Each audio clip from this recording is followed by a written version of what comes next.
Bonjour à tous, j'espère que vous allez excellemment bien. Aujourd'hui, on se retrouve pour parler cyclisme, pour faire le débrief de cette 13e étape du côté du Tour de France 2024. On va revenir un petit peu sur tout ce qui s'est passé.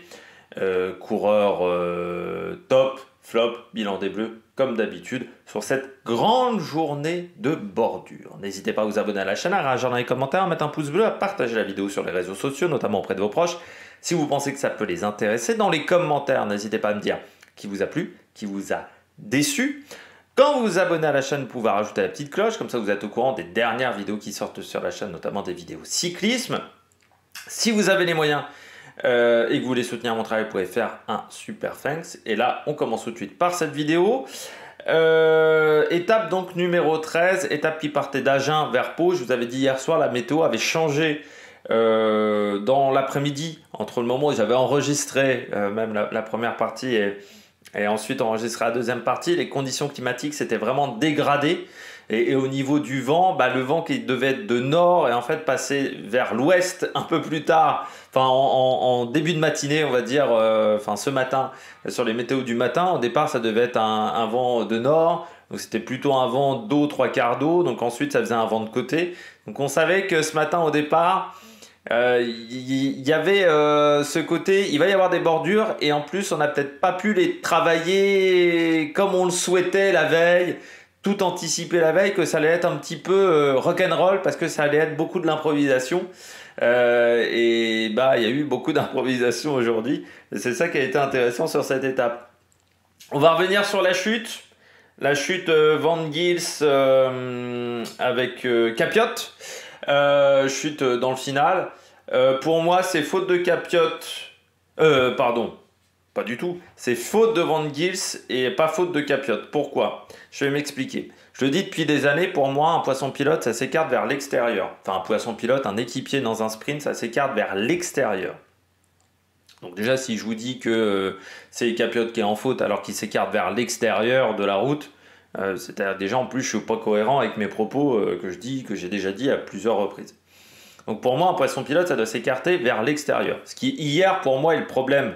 J'ai dit, en plus c'est Dan McLay. Hier j'ai dit Connor Swift, c'est Dan McLay.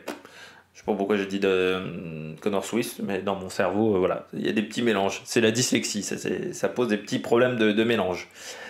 Donc du côté de hier d'Arkea, le mec, pour moi, il s'écarte en plein milieu du paquet. C'est pas bon pour moi, il faut vraiment s'écarter vers l'extérieur de la route. Il faut vraiment, bam, vers l'extérieur. Ou de l'autre côté. Mais pour moi, ça doit se faire vers l'extérieur. Donc, pour moi, Capiot s'écarte vers l'extérieur. Van Gils, lui, tente de passer vers l'extérieur. Or, pour moi, beaucoup de poissons pilotes, quand même, s'écartent vers l'extérieur. Je dirais que c'est un peu comme le code de la route avec le dépassement. On dépasse par la gauche, on ne dépasse pas par la droite. Certains dépassent par la droite. Ça surprend. Van Gils, il aurait dû savoir que normalement les poissons pilotes s'écartent plutôt vers l'extérieur plutôt que dans le paquet. Donc pour moi, Capiot, il s'écarte vers l'extérieur parce qu'il se dit bon y a du monde autour de moi, donc je vais passer par l'extérieur et ça va le faire. Quand il regarde dans son dos, pour moi, il voit Van Gils, mais je pense qu'il se dit Van Gils va passer par l'intérieur. Il faut aussi savoir que Van Gils, normalement, ne fait pas poisson pilote dans des sprints, donc il n'est pas habitué à être dans cette situation-là aussi. Ce qu'il faut avoir en tête. Normalement, il travaille un peu avant pour Dolly. Donc pour moi, Capiot s'écarte, comme doit le faire tout poisson pilote. Et c'est là où Van Gils le percute, parce qu'il veut passer dans un trou de souris, parce qu'il veut contourner par la gauche et pas contourner par l'intérieur. Ce qui pour moi est une erreur de la part de Van Gils, de vouloir contourner par l'extérieur et pas par l'intérieur. Parce que pour moi, encore une fois, les poissons pilotes doivent s'écarter vers l'extérieur. Et je pense que si on faisait des statistiques, il doit y avoir au moins 70%, 75% des poissons pilotes qui s'écartent vers l'extérieur. Je pense qu'au niveau statistique, il y a plus de mecs qui s'écartent vers l'extérieur plutôt que vers l'intérieur en plein milieu du peloton. Donc pour moi, il aurait dû le prendre en compte et il aurait dû passer à l'intérieur. Il faut aussi rappeler que c'est une étape de sprint, donc forcément le mec il était à bloc, il était un peu carbo au niveau cerveau. Peut-être qu'il ne l'aurait pas fait si ça avait été comme l'étape de Saint-Amand-Montrond. Donc pour moi, c'est une erreur. Pour moi, il y a le coup d'épaule. Alors, c'est difficile à dire, mais pour moi, il y a un coup d'épaule parce qu'il veut écarter Capiot de la trajectoire. Moi, on aurait pu s'en passer. Pour moi, c'est une erreur de Van Gils. Voilà. Pour cette raison-là, parce que pour moi, un passion pilote doit s'écarter vers l'extérieur. Et que pour moi, Van Gils, il doit le prendre en compte et il doit essayer de passer au centre. Voilà, il doit essayer de passer au centre. Donc pour moi, j'espère qu'il y aura une amende pour Van Gils. Voilà. Je l'espère sincèrement. Par contre, ça va pour moi lancer un débat sur le gros problème aujourd'hui, c'est que dans un sprint, techniquement, il n'y a pas des règles. On va dire, il n'y a pas une codification des sprints. Je m'explique. Pour moi, il faudrait qu'il y ait des choses qui soient codifiées, un peu comme le code de la route, qui semblent, par exemple, habituels, on va dire, dans les pelotons, mais qui se font de moins en moins. Par exemple, pour moi, indiquer les dangers. Aujourd'hui, dans le règlement de l'UCI, c'est pas dit que les coureurs doivent indiquer le danger. Ce qui fait que parfois, les coureurs n'indiquent absolument pas qu'il y a un terre-plein central, et ensuite, ça fait strike. Et pour moi, c'est de la responsabilité des coureurs qui sont devant, également de ne pas oublier qu'il y a des mecs qui sont derrière et qui parfois ne vont pas voir les dangers. Donc ça devrait être codifié. Pour moi, dans les sprints, ça devrait être codifié également que les poissons pilotes doivent s'écarter par l'extérieur. Et pour moi même, il faudrait qu'il y ait des zones, vous savez, genre une bande blanche qui soit peinte ou un système qui fasse que on ait deux zones à l'extérieur qui soient réservées aux coureurs qui s'écartent, c'est-à-dire à gauche, à droite, et que les coureurs n'aient pas le droit d'emprunter, à part les coureurs qui reculent dans le peloton, mais ceux qui veulent dépasser n'auraient pas le droit de passer dans cette zone-là, et une zone plein centre où c'est là le sprint se déroule. En plus, ça serait intéressant, pour tout vous dire, pour les caméras, parce qu'on a vu, je crois que c'était le sprint de Turin, où la loupe, elle n'est pas placée au bon endroit. Ce qui fait que le mec, il dézoome au dernier moment, parce qu'on saurait que l'arrivée se fait plein centre dans ce genre de cas. Pour les caméras, c'est quand même idéal d'avoir une arrivée plein centre. Pour moi, il faudrait qu'il y ait des zones pour les coureurs qui s'écartent. Voilà. Et que ça soit codifié dans le règlement qu'un poisson pilote doit s'écarter par l'extérieur. Ce qui fait que ça éviterait également les mecs comme Van Gils qui se sont dit « Oh il va peut-être s'écarter à l'intérieur », et parce que là, il n'aurait pas eu cette question-là dans sa tête, il serait tout de suite allé intérieur. Donc pour moi, il y a une vraie réflexion aussi à avoir sur les sprints, sur ce type de chutes-là, qui sont pour moi des chutes qui sont évitables.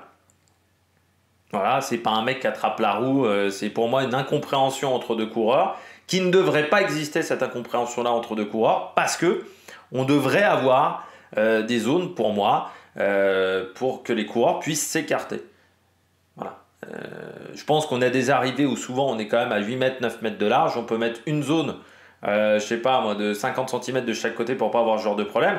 Ça éviterait aussi le tassement dans les barrières de certains copains qui décident, je pense Philipsen, mais d'autres par exemple, le font aussi. Groenewegen l'a fait aussi quelques fois dans sa carrière, Sagan aussi, d'essayer d'envoyer certains adversaires le long des barrières. Ça serait peut-être pas une mauvaise idée comme ça. Quand il y a un sprint plein centre, tu peux plus tasser le long des barrières. Donc ça éviterait aussi peut-être beaucoup de débats au niveau des sprints. Donc c'est, tiens, je lance ça comme débat. Mais pour moi, oui, il faudrait des zones pour que les coureurs puissent s'écarter, qu'il y ait des zones qui soient à l'extérieur. Une à gauche, une à droite, le long des balustrades. Comme ça éviterait d'avoir les sprints le long des balustrades. Voilà. Alors peut-être que les spectateurs, c'est un peu... Et puis ça éviterait aussi les spectateurs qui, avec le téléphone tendu, qui peuvent percuter certains coureurs à haute vitesse. Plein centre, moins de danger pour moi, sprint plein centre. On poursuit avec le résumé de l'étape. Résumé de l'étape, étape numéro 13, on disait ce matin, les coureurs on sentait qu'il y avait une petite tension aux interviews quand même.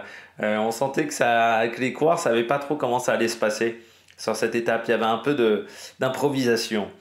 Beaucoup d'attaques d'entrée sur cette journée. On va avoir Alpecin, Groupama, EF, Uno X, Israël, Bahreïn. On sent qu'on veut essayer de tenter quelque chose dans certaines formations, d'anticiper pourquoi pas un coup de bordure, ou de provoquer une accélération du peloton, une course plus difficile. Ou d'éviter de rouler. Par exemple, dans le cas d'Alpecin. Et oui, avoir un temps d'avance, ça permet d'éviter de rouler. Israël, pareil, un temps d'avance, ça permet d'éviter de rouler pour Ackermann. Donc on sentait qu'il y avait cette idée-là. D'entrée, certains coureurs sont en difficulté. On rappelle, Roglic abandon. Et Rada aussi, malade. Et puis Ayuso est malade. Alors il prend quand même le départ Ayuso.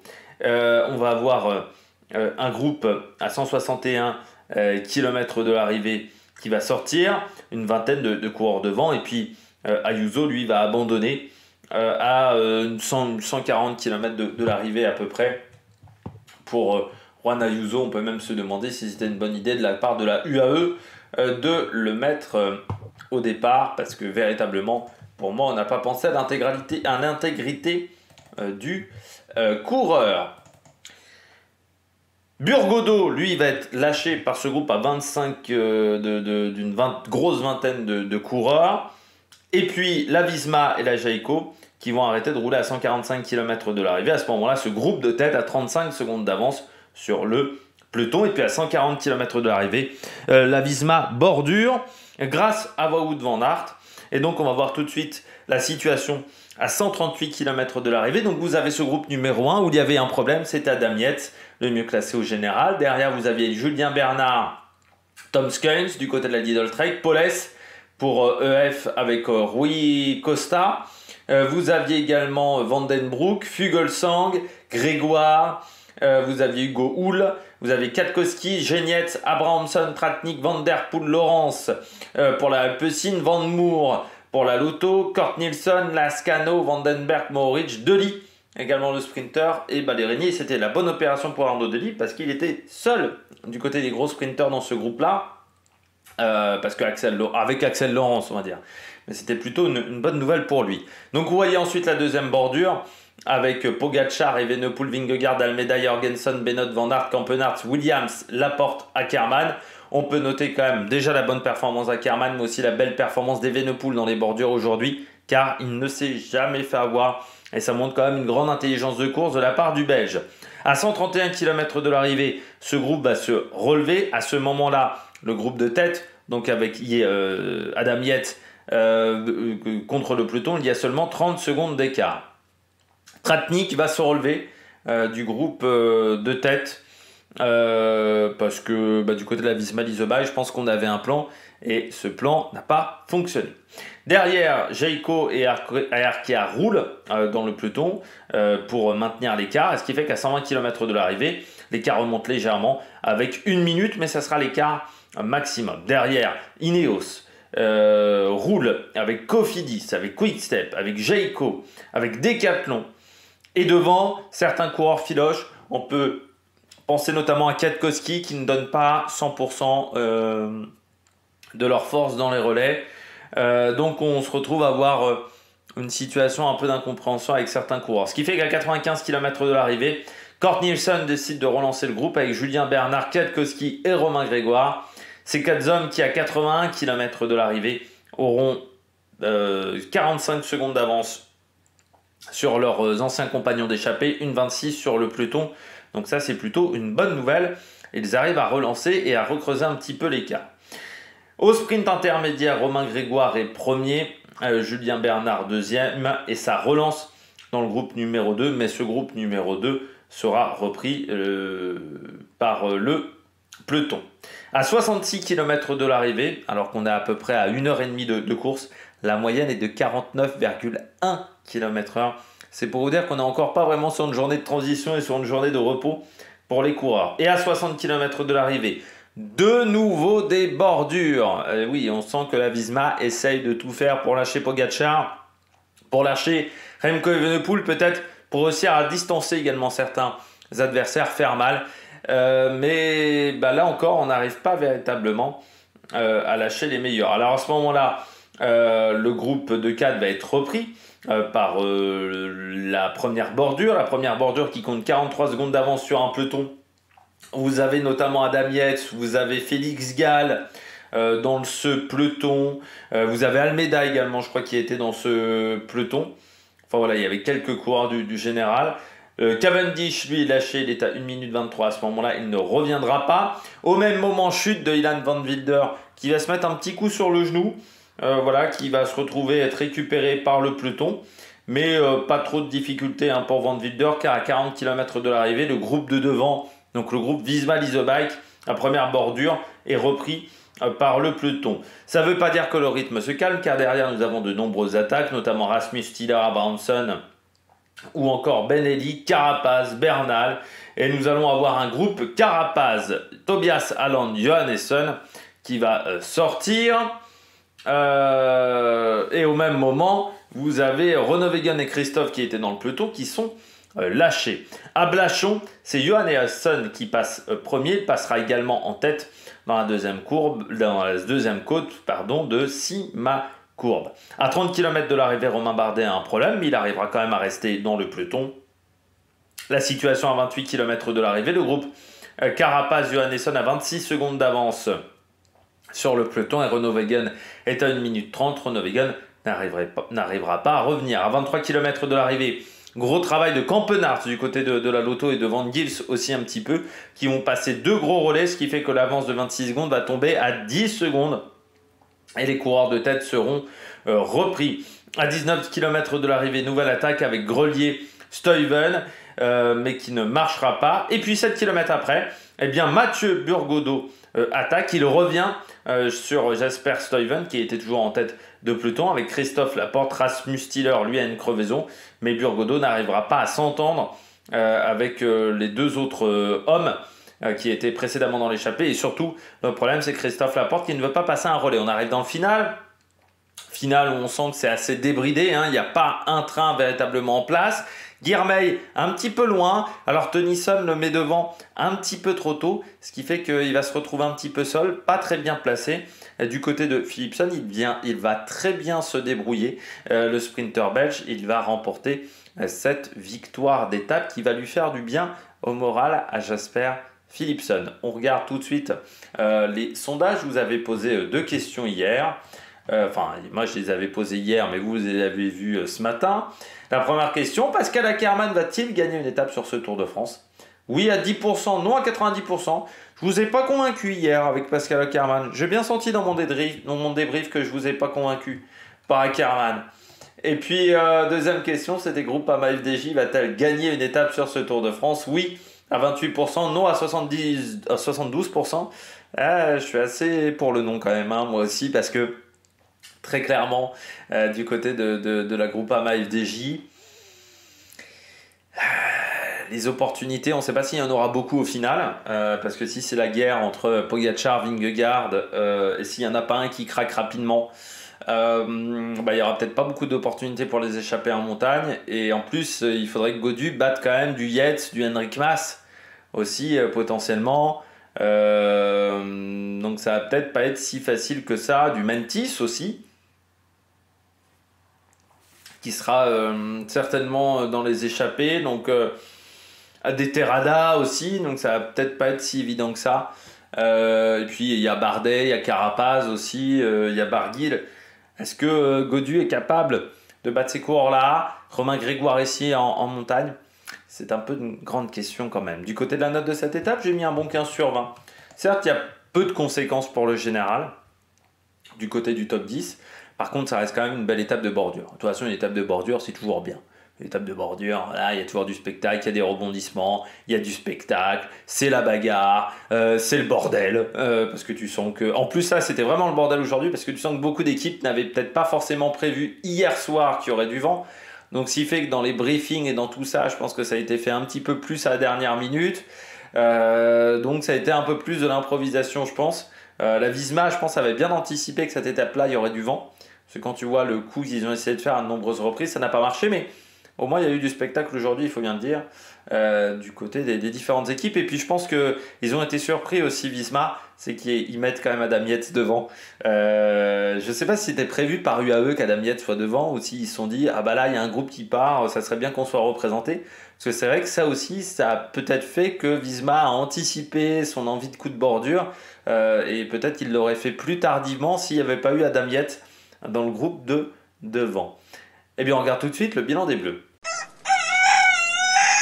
On passe tout de suite au bilan des Bleus. Du côté du bilan des Bleus de cette étape, ça n'a pas été fou, ça aurait pu être pire. Voilà, du côté du bilan des Bleus. En plus, Clément Russo, belle 7ème place pour le coureur qui était avant du côté de Arkea, notamment Clément Russo. Là aujourd'hui, il a tenté sa chance, sprint, peut-être moins de monde. Bon, tu sens que quand il finit le sprint, il le lance, il est un peu mort. Il est bien écarté quand même par Philipsen.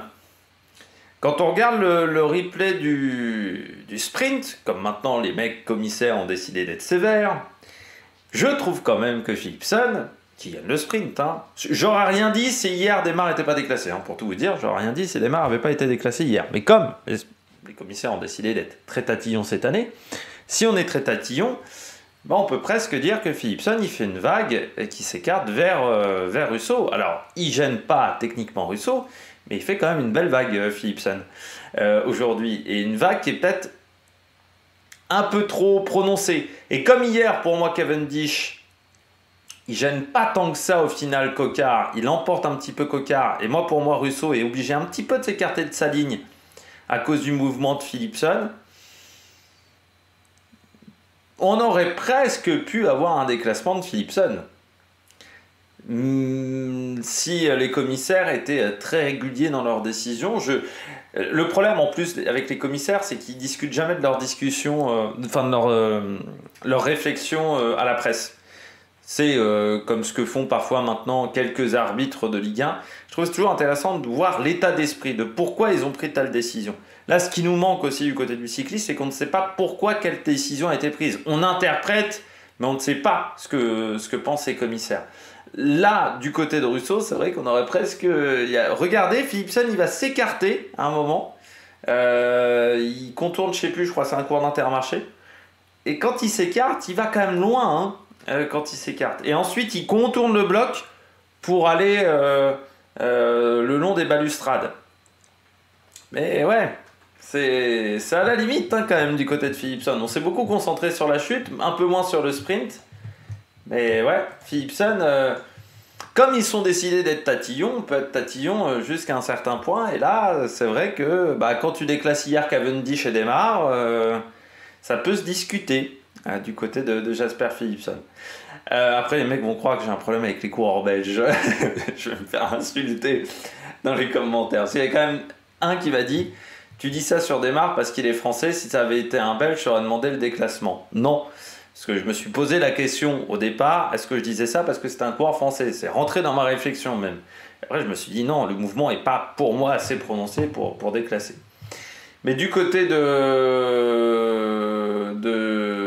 Clément Russo, c'est une belle 7ème place. Ça fait quand même quelques points ici pour la Groupama, qu'on n'avait pas marqué tant que ça depuis le début de course. Et puis, c'est son meilleur résultat sur un sprint depuis le début de ce Tour de France, et peut-être même sur un Tour de France en général. Parce qu'il a fait 3 Tours de France, un Giro, une Vuelta, Clément Russo. Son meilleur résultat jusqu'à maintenant sur le Tour de France, c'était 15e, donc il a bien amélioré. Sur le Tour d'Espagne, il avait pris une 8e place, donc c'est même son meilleur résultat sur un grand tour, Clément Russo. Souvent poisson pilote, il faut bien le dire, chez Arkea. Donc c'est bien, voilà, pour le coureur français dont on parle assez peu. Vainqueur quand même d'un tour de la communauté de Madrid en 2019. Deuxième du Tour de Beauce également en 2017, où les grosses équipes ne viennent plus désormais. Il avait pris également une 2e place sur une étape du Tour du Portugal en 2019. Mais c'est bien, voilà, pour le coureur de Arkea. J'espère que ça va lui donner de la confiance ensuite pour le coureur français. Pourquoi pas pour l'étape de Nîmes. Puis bon, ça fait au moins des résultats pour cette Groupama qui, en ce moment, en manque un petit peu. 2 flops aujourd'hui. Puis j'ai bien aimé quand même l'attitude de la Groupama aujourd'hui. Il faut bien le dire quand même. J'ai trouvé à la tag, ils ont tenté des choses, ça n'a pas marché, mais au moins ils ont tenté des choses. Flop, la Décathlon. Moi je comprends pas pourquoi ils n'ont pas essayé de mettre un mec devant, dans le groupe de 20.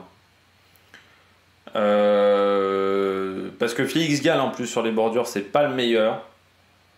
Bennett, j'avais pas non plus un grand souvenir qu'il soit performant sur les bordures, donc pour moi, il fallait plutôt essayer soit de mettre Félix Gall dans la bordure de tête, parce que dans ce genre de situation, avoir un coup d'avance est toujours avantageux. Donc essayer de tout faire comme ils ont fait avec Adam Yates d'un côté, du côté de la UAE, c'est de mettre Félix Gall à l'avant. De toute manière, là, vu l'énergie que tu as consommée pour revenir sur les différents groupes depuis du côté de la Décathlon AG2R, ça aurait pas pu être pire, voilà, en termes de dépenses d'énergie. Mais ouais, moi j'aurais tout fait pour avoir des mecs devant. Après, en plus, bon, ils décident de rouler pour Bennett, on a l'impression. Bon, Bennett, depuis le début de ce Tour de France, c'est quand même pas incroyable au niveau des sprints. Donc, et en plus, on sait que c'est un problème Nathan Bennett, qu'on n'a pas assez de monde pour aider Sam Bennett.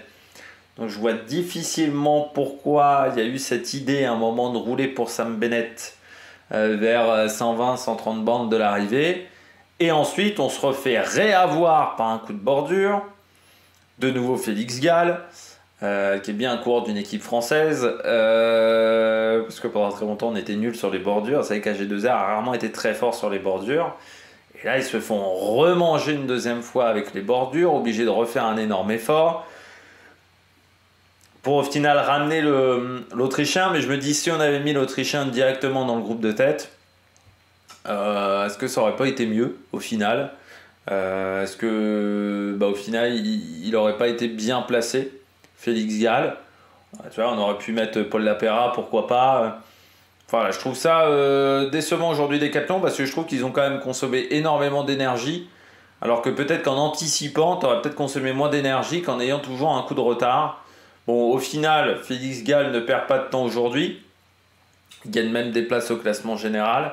Après, il faudra quand même voir si l'énergie que son équipe a dépensée aujourd'hui à être à contre-temps et l'énergie que peut-être lui-même a dépensée sur cette étape va pas lui rester dans les jambes demain et après-demain dans les Pyrénées. Mais ça sera une autre histoire. Et puis je termine avec Arnaud Démare. Autant hier c'était un bon sprint pour Arnaud, autant aujourd'hui tu sens qu'il n'y avait plus grand-chose dans les sockets.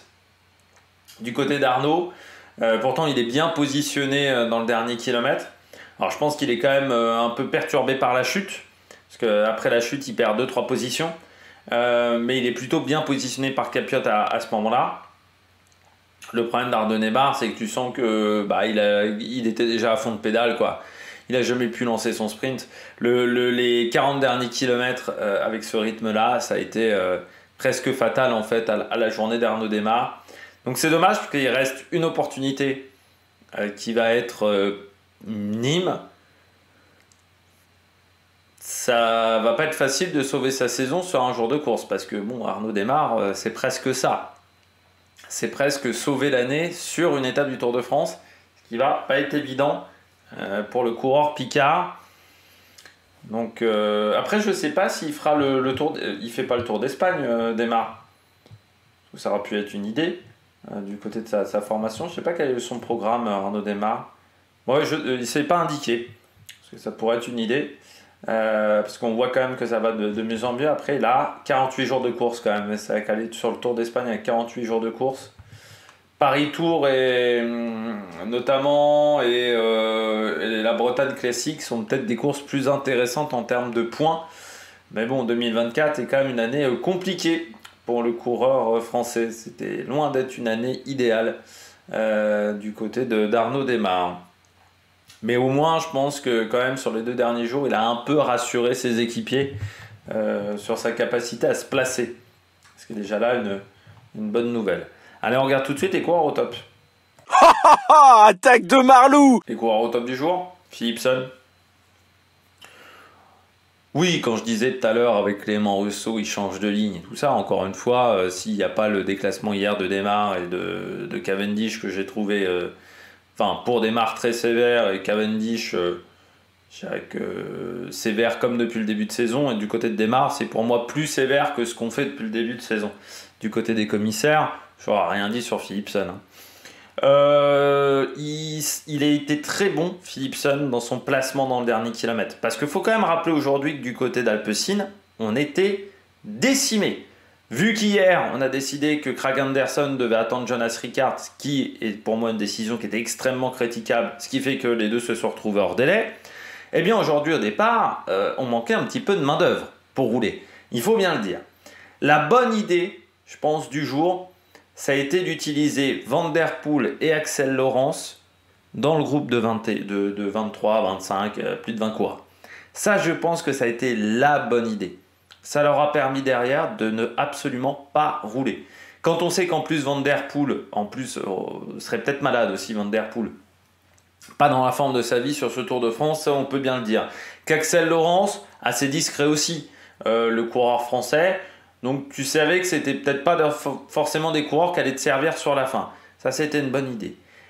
Et ce qui fait qu'à la fin, Sylvain Didier, il a roulé à 40 bornes de l'arrivée. Gros relais de Sylvain Didier à ce moment-là, qui va rouler pendant 4-5 bornes, ensuite il va être lâché, mais sur la fin, Philipsen, il est seul. Il n'y a que Vermersch, je crois, pour l'aider. Donc dans le dernier kilomètre, il est seul, il s'est débrouillé comme un chef, Philipsen. Autant hier, j'avais critiqué le fait qu'il n'ait pas de poisson de pilote, j'avais dit, quand il n'a pas de poisson de pilote, il est moins bien. Là, il m'a fait mentir, parce que là, il se débrouille très très bien. Il a en plus eu un très très bon sens du timing. Il déclenche son sprint un petit peu avant Van Aert, ce qui est, je pense, la bonne idée à ce moment-là. Parce que Van Aert, il y a Laporte qui est obligé de s'écarter, mais en fait il lance pas tout de suite son sprint Van Aert, donc il perd un petit peu de la vitesse, et Philipsen lui va attendre moins longtemps que Van Aert pour lancer son sprint, donc il va perdre moins de vitesse, et c'est là où pour moi il fait la différence par rapport à Van Aert, parce qu'ensuite Van Aert va essayer de le remonter, mais ce temps de retard qu'il a pris sur le lancement du sprint, c'est très bien, mais regardez où il est à 800 mètres de l'arrivée, Philipsen, il est très très loin, c'est un peu comme Girmay hier, sauf que c'est Girmay mais sans Tennyson. Et ça, c'est encore plus fort de la part de Philipsen. Je trouve qu'il est bien passé d'une roue à l'autre. Donc non, c'est plutôt un bon sprint, voilà, de Jasper Philipsen. Après, il y a encore une fois cet écart au début du sprint. Mais sinon, c'est un très beau sprint de la part de Philipsen. Deuxième victoire. Il rattrape un petit peu son retard sur Girmay. On verra s'il arrive à égaliser du côté de Nîmes. Et s'il y a une malédiction des 3 victoires sur les grands tours cette année, parce que c'est avec Milan 3, Merlier 3, pour l'instant Girmay 3, aucun sprinter n'a réussi à gagner plus de 3 étapes jusqu'à maintenant. Est-ce que Girmay arrivera à faire la passe de 4, ou est-ce que c'est Philipsen qui égalisera à 3? Eh bien ça sera du côté de Nîmes qu'il faudra voir tout ça. Ackermann, ouais, je vous ai pas convaincu avec Ackermann. Je suis chafouin avec mon sondage. Non, Ackermann, il n'y a pas grand chose à dire. J'avais un peu peur, moi, du côté d'Ackermann, c'est qu'Israël a beaucoup travaillé dans la dernière heure et demie de course. Notamment Boivin, par exemple, dans la première bordure, quand certains sprinteurs, notamment Arnaud Desbarres, sont dans le peloton, et qu'il y a une bordure d'une quarantaine de coureurs à l'avant, eux, ils ont été très très importants entre 40 et je dirais 35, 30 km de l'arrivée, où ils ont vraiment voulu rouler pour que derrière ça rentre pas. Sans recevoir beaucoup d'aide, il faut bien le dire, d'autres formations. Il y avait un peu Visma, mais au final, il y avait un peu que Visma qui aidait Israël. Donc c'est vrai que je me suis dit, à 5 bornes de l'arrivée, Ackermann, peut-être par rapport à d'habitude, il va se retrouver seul. Il y a eu un peu moins de main-d'œuvre, mais ça ne l'a pas gêné plus que ça. Il prend les bonnes roues. Bon, derrière, il fait 3. Bon, il prend la roue, je crois, de Van Aert. Bon, il fait 3. Oui, il est pas loin, il tourne autour. Comme Caden Groves sur le Tour d'Italie. C'est pareil que Caden Groves. Ça veut pas s'ouvrir, mais c'est plutôt pas un mauvais sprint. Voilà, encore une fois d'Ackermann. Bon, il fait 3ème. Ça marque des points UCI pour Israël. Bon, voilà, il manque la gagne, mais pour un premier Tour de France, pour moi, c'est absolument pas un mauvais premier Tour de France de la part de Pascal Ackermann. Et puis je termine avec Niklas Arndt du côté de la Bahreïn. Que dire du côté de Niklas Arndt? Belle 5ème place. La Bahreïn, c'est quand même un Tour de France compliqué jusqu'à maintenant. Vous avez la Bora-Hansgrohe, la Red Bull Bora-Hansgrohe également qui est dans cette situation-là. Mais c'est vrai que la Bahreïn, Bilbao a abandonné, Covid, Fred White avait abandonné aussi, hors délai. Buitrago, qui est pour l'instant le mieux classé au général, sauf que dans ton équipe, il y a un virus qui traîne, donc de là à ce qu'il soit malade, Buitrago, et qui craque complètement dans les Pyrénées, ça pourrait être un souci. Donc là, voilà, pour Bahreïn, c'est pas évident pour le moment. Et je trouve que là, Niklas Arndt, il fait un sprint. Il est un peu loin au début du sprint C'est-à-dire qu'à 500 mètres, mais il arrive à trouver des positions pour un mec en plus qui n'a pas fait de sprint depuis quelques temps, Nicolas Arndt, parce qu'il est souvent poisson pilote de Bauhaus, hein, Nicolas Arndt, il est poisson pilote depuis très longtemps. Mais je trouve que c'est pas mal. Il n'a pas perdu la main, Nicolas Arndt. Donc non, belle performance. C'est là où on voit aussi que dans ce type de sprint où il n'y a pas forcément un gros tempo, il y a souvent des surprises. Et lui, il a su saisir sa chance. Donc belle performance, voilà, du coureur allemand. Je voulais souligner dans les coureurs au top. On passe tout de suite au bonnet d'âne. Les bonnets d'âne du jour. Visma. Ah, c'est sévère. Pourquoi Visma ? Je me dis, est-ce que c'était à eux de rouler autant pour tenter de faire des bordures? Alors je sais bien que Visma a une tradition des bordures. Je rappelle que Visma avant c'était la Rabobank. Donc ça a toujours été une équipe qui a été performante avec le vent, qui a toujours su saisir sa chance avec le vent. Mais à un jour d'une étape dans les Pyrénées, utiliser autant d'énergie pour au final ne pas faire d'écart avec Pogačar, parce que c'est vrai que on sait bien que Pogačar est fort dans les bordures. On le sait, tout le monde le sait. Alors, Remco Evenepoel, c'était un peu plus... Des fois, il s'est fait avoir dans ses débordures, Remco Evenepoel. Mais là, en plus, aujourd'hui, il a bien géré. Et puis, vous savez qu'Evenepoel, il y avait quand même potentiellement un coureur comme Lampard qui pouvait le conseiller au niveau du vent.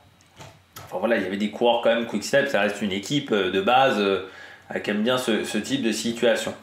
Donc, je me disais... Tu vois, quand je les voyais rouler comme ça, à faire des coups de bordure, je me disais, tu vois que ça ne marche pas, que tu n'arrives pas à éliminer les meilleurs coureurs, arrête tout de suite. Sauf qu'ils mettent quand même 10 km déjà la première fois et qu'ensuite ils continuent de rouler.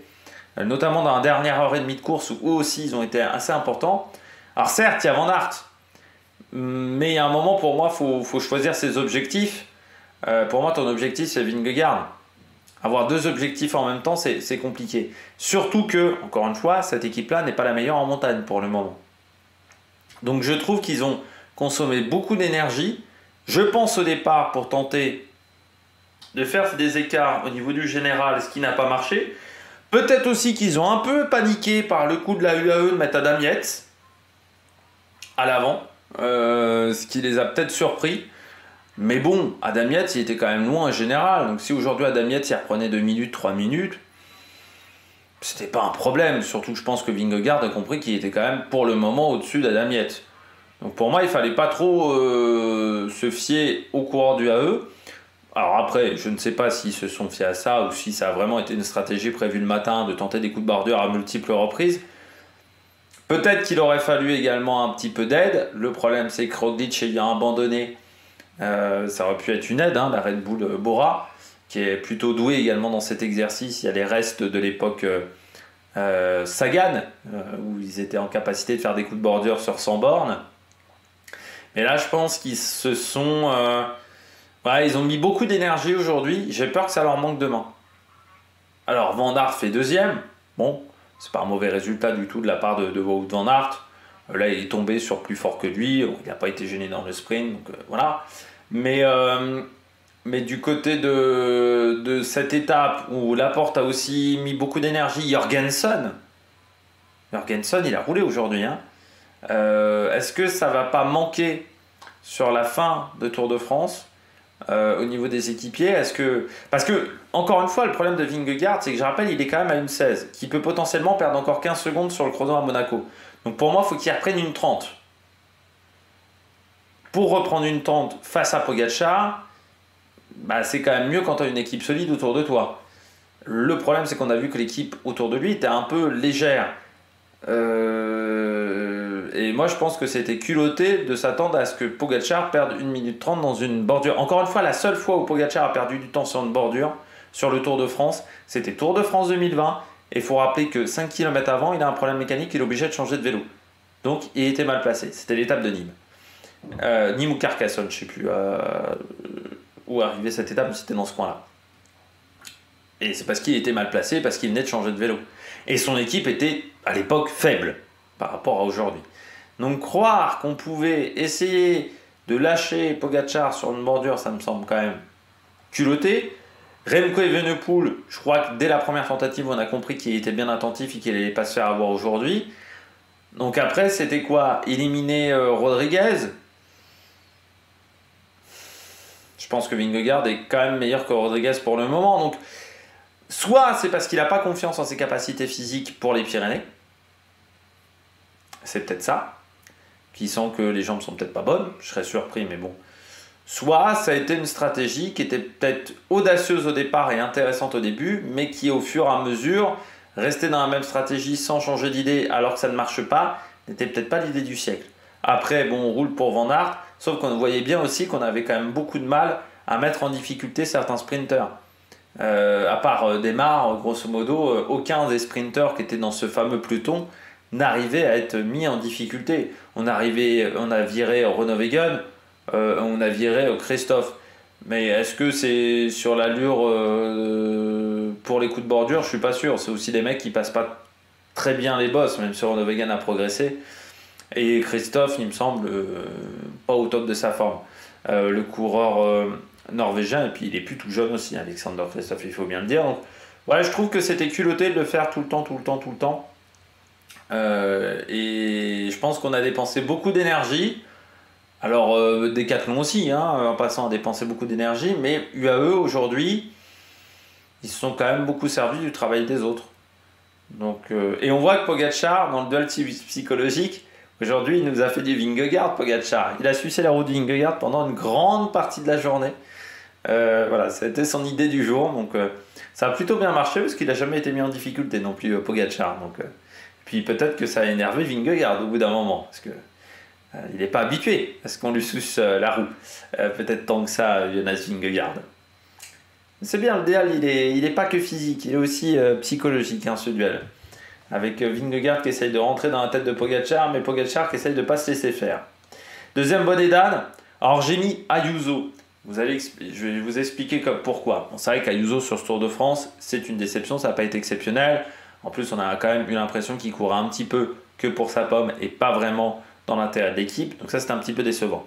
Mais pourquoi je mets Ayuso? C'est en fait l'équipe UAE pour moi. Un coureur qui abandonne au bout de 20-30 km de course, c'est un coureur qui n'était pas opérationnel aujourd'hui. Voilà.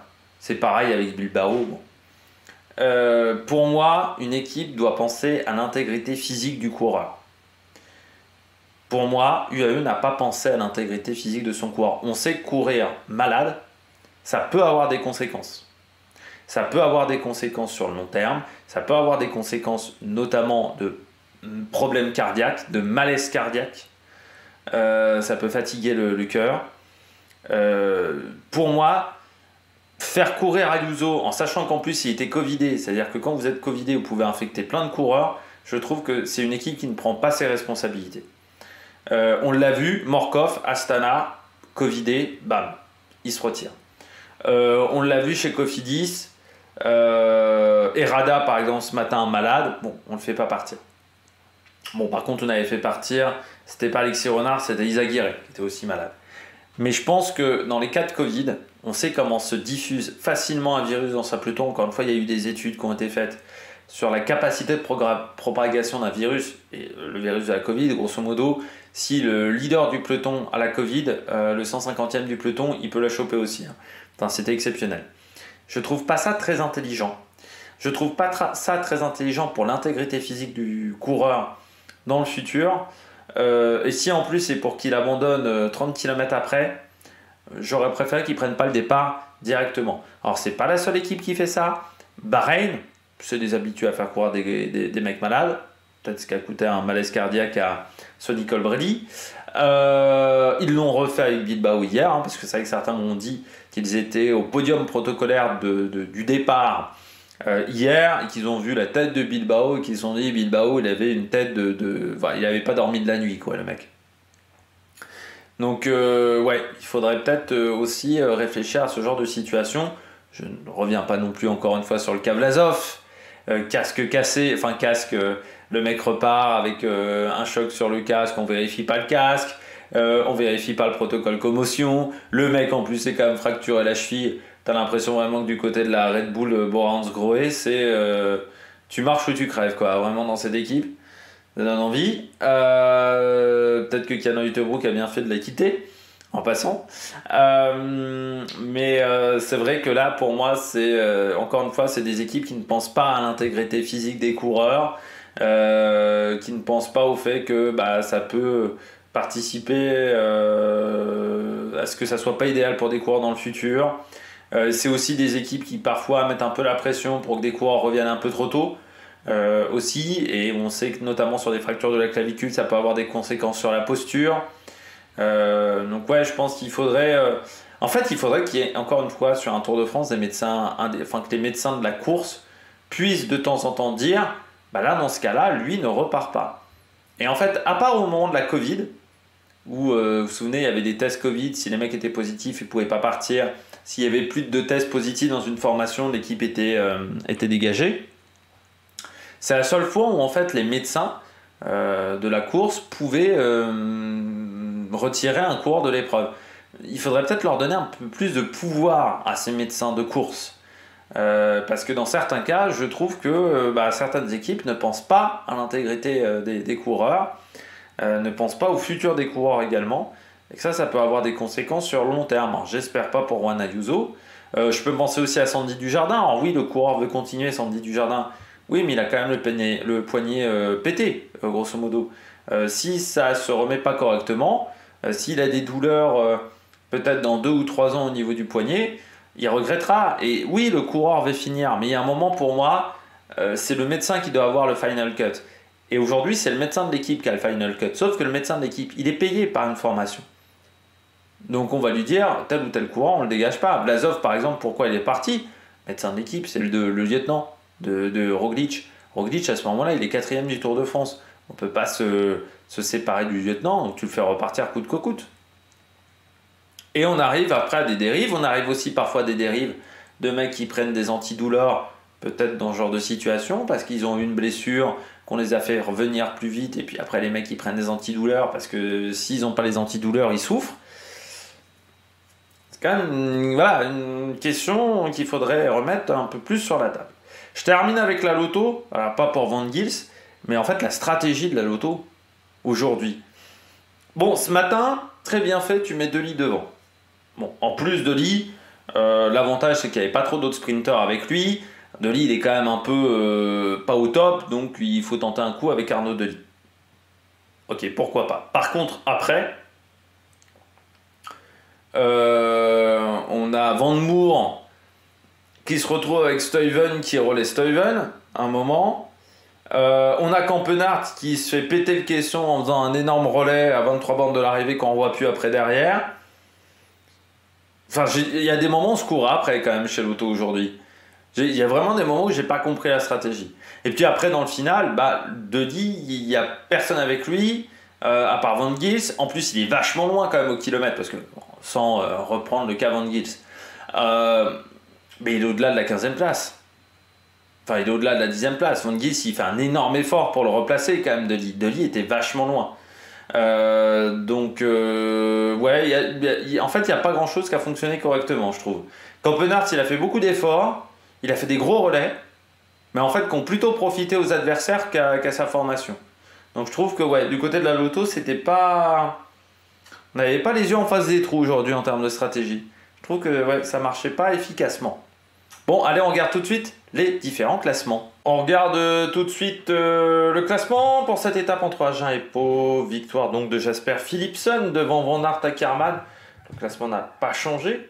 Girmay est 4e, Niklas Hart 5, Stuyven 6, Russo Kokar 7 et 8. Pogacar dans l'emballage final et Varechkol 10e. Donc 3 abandons aujourd'hui. Ayuso, Herrada et Roglic qui n'avaient pas pris le départ pour les 2 derniers. Ce matin, pour le moment, tout le monde a passé la ligne, mais on verra demain s'il n'y aura pas des conséquences de cette chute. Van Gils Capiot. Du côté du général, Pogacar en tête. Là, il n'y a pas de changement au niveau des écarts entre Evenepoel et Vingegaard. La différence, c'est que maintenant, Landa est 6e. Vous avez Adam Yates, Ciccone 8e, Derek G 9e et Jorgensen 10e. Dans ce classement, ce qui fait que le premier français rentre dans le top 20 de nouveau. C'est Guillaume Martin qui est 19e. Du côté du maillot vert, Girmay en tête avec 346 points. Philipsen qui réduit un petit peu son retard. Mais bon, ça semble quand même compliqué d'aller le chercher. Potentiellement, il reste un sprint à Nîmes. On ne sait pas trop si jeudi prochain il y aura un sprint ou pas. Ça dépendra de beaucoup de choses. Donc, et à Nîmes, il faudra faire attention au vent potentiellement aussi sur cette étape-là. Donc ça va peut-être être compliqué pour avoir un sprint. Turgis 3e, Abramson 4, Coca 5e. Turgis, soit encore qui reprennent des points peut-être dans une étape de montagne. Du côté du maillot vert, du côté du maillot à pois, Pogacar, Abramson tous les deux à 36 points, Vingegaard à 28, Evenepoel 18, Madou à 16, Carlos Rodriguez 12. Je serais assez surpris que ça soit pas le même mec qui soit sur le podium et qui soit maillot à pois. Ça me semble compliqué qu'un mec qui n'est pas sur le podium actuellement ne fasse pas maillot à pois de ce Tour de France.